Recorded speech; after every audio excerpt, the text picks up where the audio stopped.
بسم اللہ الرحمن الرحیم۔ حدیث نبی صلی اللہ علیہ وسلم۔ حضرت صلی اللہ علیہ وآلہ وسلم نے فرمایا، درختوں میں ایک درخت ایسا ہے کہ اس کے پتے نہیں جھڑتے، اور مسلمان کی مثال اسی درخت کی سی ہے، بتاؤ وہ کون سا درخت ہے؟ یہ سن کر لوگوں کا خیال جنگل کے درختوں کی طرف دوڑا، یعنی کہ سب صحابہ کرام جنگل کی طرف لپکے اور سوچنے لگے وہ کون سا درخت ہے۔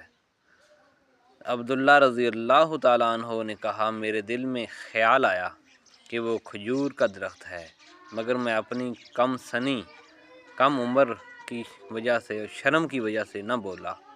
آخر صحابہ کرام رضی اللہ تعالیٰ عنہ نے حضرت